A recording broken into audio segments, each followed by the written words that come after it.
Hi అండి, welcome back to Sravanthi's kitchen and vlogs అండి. ఒక 2 స్పూన్లు ఈ పౌడర్ కనుక మన ఇంట్లో ఉంటే ఒక 20 మందికి సరిపోయే సాంబార్ అయితే చేసుకోవచ్చండి. అసలు ఆ పొడి ఏంటి సాంబార్ అన్నది వీడియోలో అయితే మీకు చూపిస్తాను. ఫస్ట్ వచ్చేసి ఇక్కడ నేను ఇన్స్టెంట్ సాంబార్ పౌడర్ అయితే తీసుకున్నానండి. ఇది వచ్చేసి నేనే ఇంట్లో తయారు చేశాను అనమాట. మీకు షార్ట్స్లో అయితే పెడతానండి, చూడండి నా ఛానల్లో. ఫస్ట్ అయితే 2 స్పూన్స్ అదైతే తీసుకోవాలండి. తర్వాత వచ్చేసి ఒక నిమ్మకాయ సైజ్ అంత చింతపండుని నానపెట్టుకొని రసం తీసి పక్కన అయితే పెట్టుకోవాలి. తర్వాత ఒక మిక్సింగ్ బౌల్ తీసుకొని అందులో ఇన్స్టెంట్ సాంబార్ పొడి 2 స్పూన్లు, ఉప్పు, పసుపు, కారం అండ్ అలాగే సాంబార్ పొడి, కొంచెం బెల్లం, ఇవన్నీ కూడా అందులోకైతే యాడ్ చేసేసుకోవాలండి. తర్వాత వచ్చేసి మనం ముందుగా నానపెట్టుకున్నటువంటి చింతపండు గుజ్జు ఏదైతే ఉందో అది కూడా అందులో వేసేసి ఒక గ్లాస్ వాటర్ వేసుకొని ఉండలు లేకుండా చక్కగా అయితే మిక్స్ చేసుకోవాలండి. చక్కగా కలిపేసుకొని దీన్నైతే పక్కనైతే మనం పెట్టుకోవాలి. ఇప్పుడు నెక్స్ట్ ప్రాసెస్ ఏంటో చూద్దాము. స్టవ్ ఆన్ చేసి ఒక ప్యాన్ పెట్టుకొని అందులో ఆయిల్ వేసుకోవాలండి. ఇందులో వచ్చేసి ఎండుమిర్చి, పచ్చిమిర్చి, అలాగే దంచిన వెల్లుల్లి, జీలకర్ర, ఆవాలు, కరివేపాకు, ఇంకా పప్పులు ఏమన్నా మీకు ఇష్టం ఉంటే అవి కూడా వేసుకోవచ్చు. బట్ నేనైతే ఇవే వేసాను.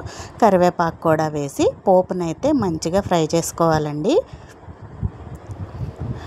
పోపు మంచిగా ఫ్రై అయిపోయిన తర్వాత ఇందులో వచ్చేసి మనం వెజిటేబుల్స్ అండి, మీ దగ్గర ఏ వెజిటేబుల్స్ ఉన్నా తీసుకోవచ్చు. నేనైతే ఒక చిన్న కప్పు ఉల్లిపాయ ముక్కలు, ఒక చిన్న కప్పు బెండకాయ ముక్కలు, ఒక చిన్న కప్పు టమాటా ముక్కలను అయితే తీసుకున్నాను. ఇంకా మీ దగ్గర ఏ వెజిటేబుల్స్ ఉన్నా వేసుకోవచ్చు అనమాట. ఇందులో కొంచెం సాల్ట్ వేయాలి. మనం ఉప్పు అనేది ఇందాక ఆ మిశ్రమంలో వేసాం కాబట్టి కూరగాయలు మగ్గడానికి కొద్దిగా సాల్ట్ వేసుకొని మంచిగా మిక్స్ చేసుకొని మూత పెట్టుకొని కూరగాయ ముక్కలు 50% వరకు ఉడికేంత వరకు ఉడికించుకోవాలండి, మూత పెట్టి మధ్య మధ్యలో కలుపుతూ. సో కూరగాయ ముక్కలు ఒక 50-60% ఉడికిపోయిన తర్వాత ఇందులో వచ్చేసి మనం ఒక చిన్న స్పూను అల్లం వెల్లుల్లి పేస్ట్ అయితే వేసుకోవాలండి. ఫ్లేవర్ అయితే చాలా బాగుంటుంది అనమాట. ఈ అల్లం వెల్లుల్లి పేస్ట్ కూడా పచ్చివాసన పోయేంత వరకు ఫ్రై చేసుకున్న తర్వాత ఇందులో ఇప్పుడు మనం ముందుగా ఇందాక మిక్స్ చేసి పెట్టుకున్నాం కదండి ఇన్స్టెంట్ సాంబార్ పౌడర్, ఉప్పు, కారం అన్నీ. సో ఆ మిశ్రమాన్ని అయితే ఇందులో పోసేసి మనకి ఎంత క్వాంటిటీ అయితే సాంబార్ కావాలో అంతమందికి, నేను పెట్టింది అయితే మ్యాక్సిమం ఒక 25 మెంబర్స్కి అయితే వచ్చేస్తుందండి.